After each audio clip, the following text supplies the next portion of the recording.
Hello and happy Tuesday. Hope you guys had a great Memorial Day holiday. I want to spend just a few minutes giving you a glimpse into the process that I use for portfolio management.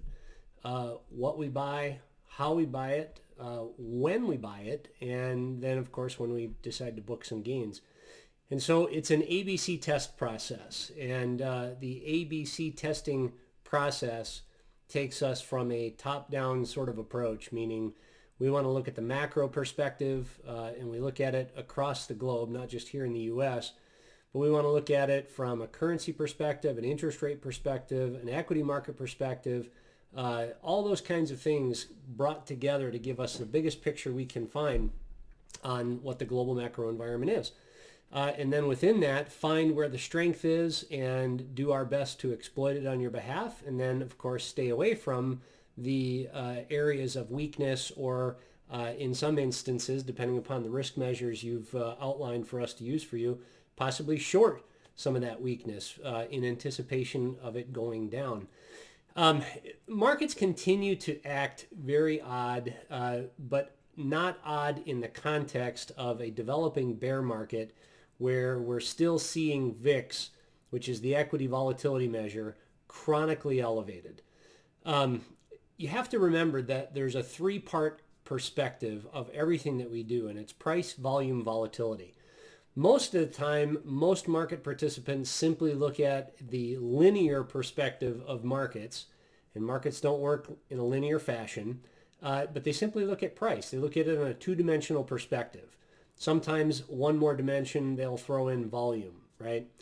You have to look at it from a volatility perspective. And so therefore, and I've not had anyone ask me this, but if it's been on your mind, I want to try and answer it for you as best as I can. And that question may or may not be, why have we not bought any U.S. stocks?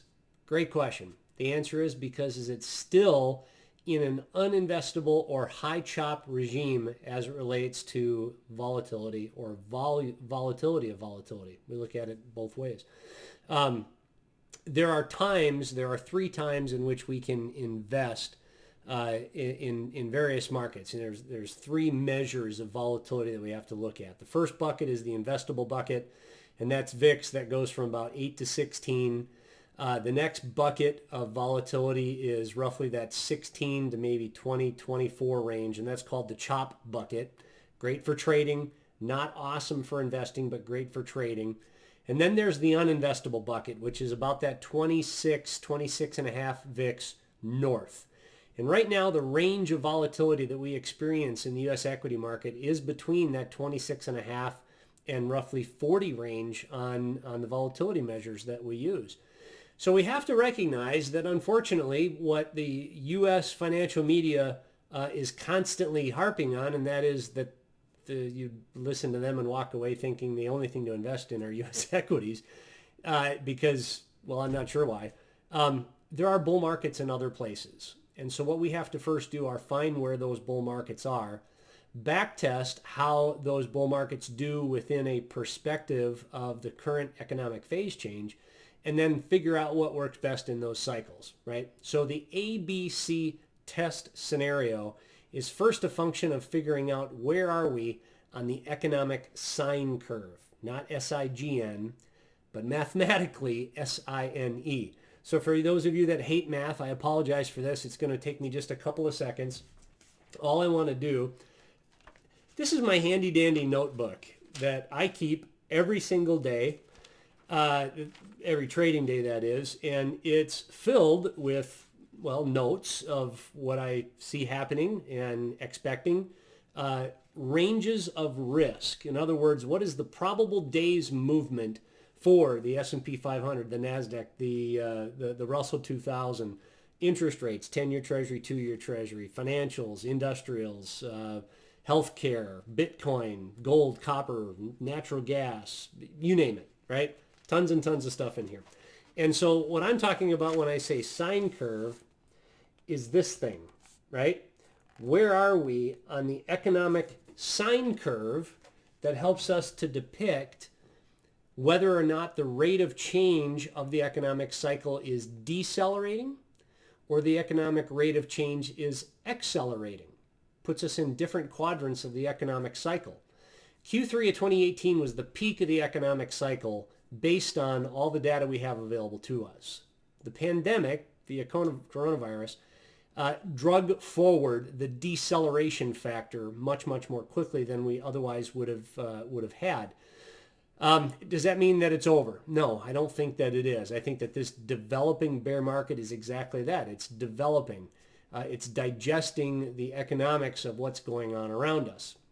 But regardless of what does or doesn't occur within the whole context of this pandemic is where we are in the economic cycle. So let me share with you my screens real quick so I can give you a depiction of how we identify where we are within any quadrant. And so this is a picture from our data partner, Hedgeye Risk Management, that tells us what is happening within each economic phase. And right now we're down here, which is a very deep, what's called quad 4, that gives us a perspective of deflation, or at the very least slowing growth and slowing inflation. We've moved into a deflationary cycle simply because there has been a complete evisceration of demand.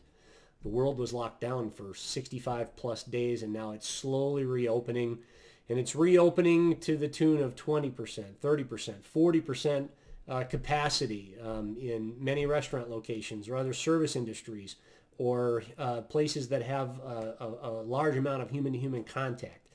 The rules and regulations that have been passed on by the various state and local governments are still very restrictive in many instances in terms of how these businesses function. So nevertheless, we first find out, test portion A, where are we within the economic cycle based on what's happening with growth, inflation, and policy, or what's called the GIP model, growth, inflation, and policy. And as we can see here, with regards to the different areas of economic phases, it will move from place to place and it will bounce around from point to point. Now, this pandemic has caused a very serious, deep move. And some people will say, well, the U.S. equity market's pointing that we're coming out of this recession really fast. Look, what's happening is we're coming from a depression into a recession. And that's going to take time to develop. The reality is we've had 40 million people unemployed within inside of 60 days. And I don't know that anyone alive today has really experienced that. I mean, the last time we saw it really was the Great Depression. Am I comparing this with the Great Depression? I'm not comparing it with the effects or the results of what the Great Depression brought. I'm just using it as an example that that's really the last time we saw data consistent with what we're seeing today in terms of unemployment, in terms of business closures and bankruptcies and things like that, that are still really, quite frankly, developing. So that's test A, right? Test B gives us a perspective of, are we in a bullish trend or a bearish trend for any of the various items that work within one of the 4 economic phases. So here we are in this particular 4th economic phase, and in the green are investments that have a tendency to work well, and in the red are investments that have a tendency to work not very well. And so you can see the stuff that is positive are things such as healthcare, which we own, treasuries across the curve, which we own, US dollars, which we own, and gold, which we own. So the question becomes, well, why don't we own some of the US equity positions listed on the remaining portion of that economic cycle of investments that work? And those investments that show that work and don't work have been back tested through a number of different models and algorithms that give us a depiction and an idea of the stuff that is positive or negative in that economic cycle. The reason why we don't own tons of U.S. equities right now is, as I said at the beginning of today's video, the U.S. equity volatility regime is still in a bucket that we would deem high chop to uninvestable. So I don't want to put your or my dollars in a position where they experience high degrees of volatility and then all of a sudden go through another economic cycle like what we experienced in February and March. Remember, we didn't experience that. We're ahead of the curve. And most people, when they look at the U.S.-based FOMO, fear of missing out, that's being cheerled on economic TV and financial news media day over day, you'd think that the stock market was just, well, at all-time highs. Well, it's not. In fact, if we look at the S&P 500, which is a very, very broad measure of the U.S. equity market, we're still down 11.5% from the all-time highs to where we are closing even on today's numbers.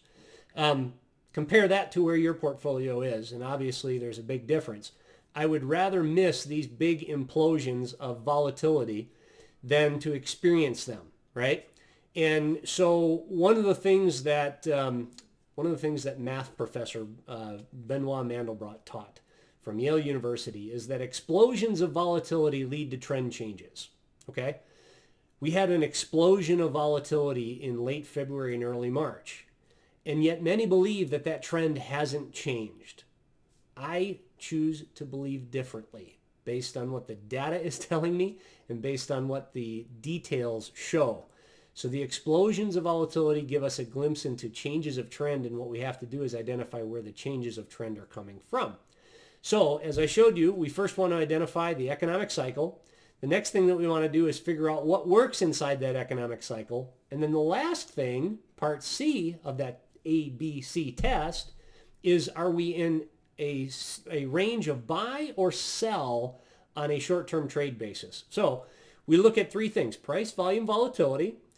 Within that, we look at the economic cycle as a global macro perspective. On top of that, we ask ourselves, are the investments that work inside that macro perspective of the economic phase bullish or bearish? And within those individual trends of bullish or bearish, is something prepared and ready to be bought? We identify whether it's able to be bought, again, with this little picture of what are called risk ranges that tell us the low end and the high end on every given day. And so therefore, if I have an investment, so for example, let me go back to share my screens with you again real quickly. If we're in this cycle and we want to own gold, I first want to ask myself, well, what quadrant are we in? Test A, well, we're in this one because that's what all the economic data says. Test B is what's bullish trend or bearish trend? Well, the things that are bullish trend are typically things in green, so we verify, are any of these in bullish trend? Oh, look, gold is in fact bullish trend. And then the last portion of the equation, is it ready to be bought? So today, what did we have? We had spot gold bumping up against the very low end of that daily risk range that I just showed you.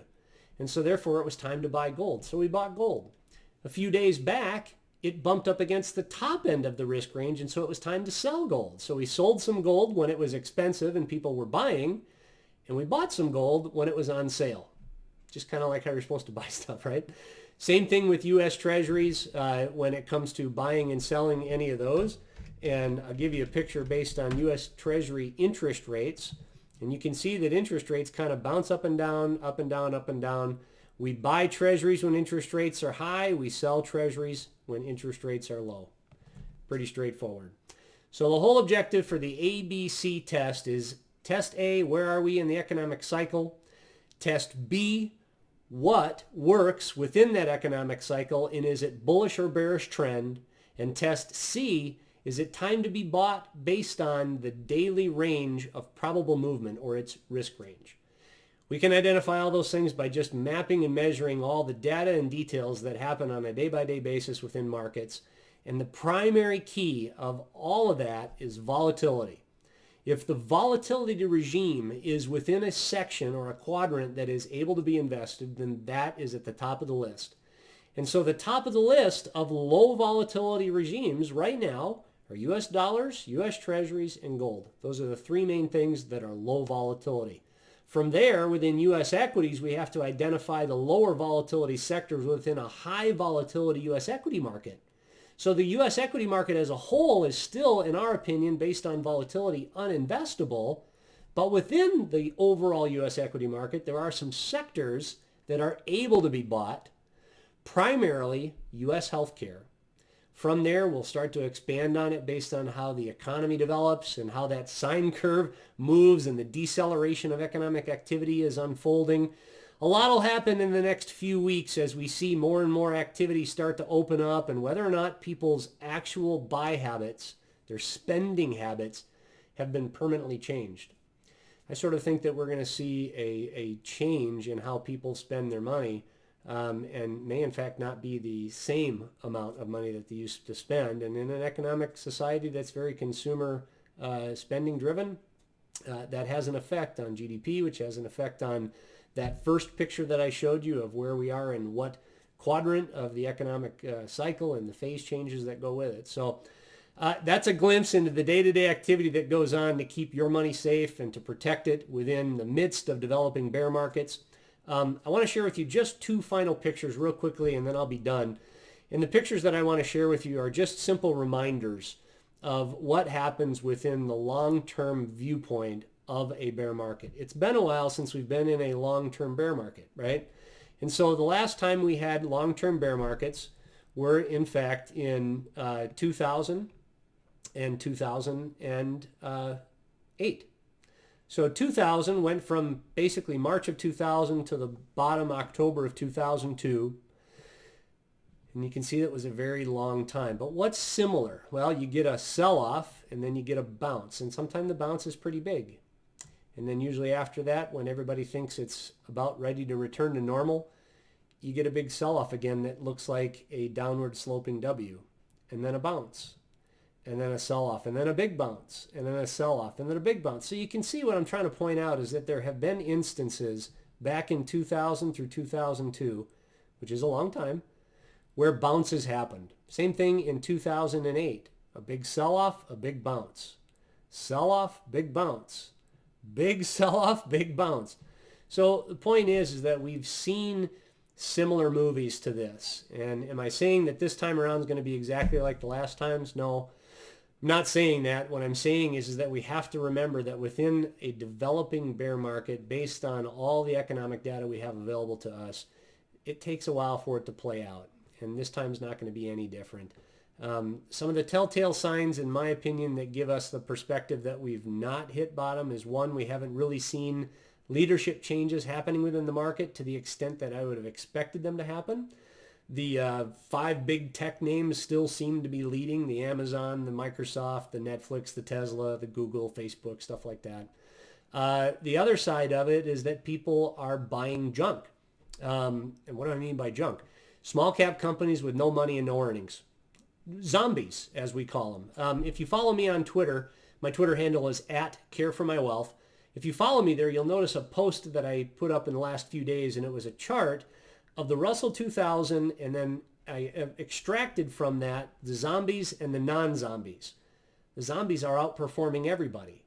The companies with no money and no earnings are outperforming the companies that are good businesses with earnings and money.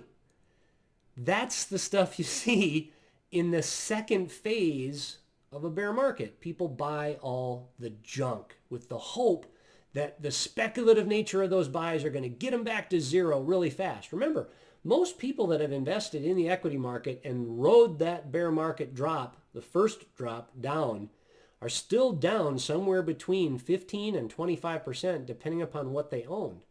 U.S. small caps are still down over 20% from their highs. So, this market is still in a much, much more precarious nature than many people want to believe. And if for no other reason, stuff's expensive. And I'll point out to that one last thing, the Shiller cyclically adjusted PE ratio. Some people would say that because the PE ratio has come down over the last few years and it's consistent with what we saw in the early to mid 2000s, that it's cheap. Well, I don't know that I believe that. I mean, the cyclically adjusted PE ratio today closed at 28.30, and that's a level that was consistent back in 1929. Am I saying this is 1929? No, I'm not saying that at all. I'm just saying that the data is consistent with what the Depression brought about in terms of unemployment. And the knockoff effects of 40 million people unemployed inside of 60 days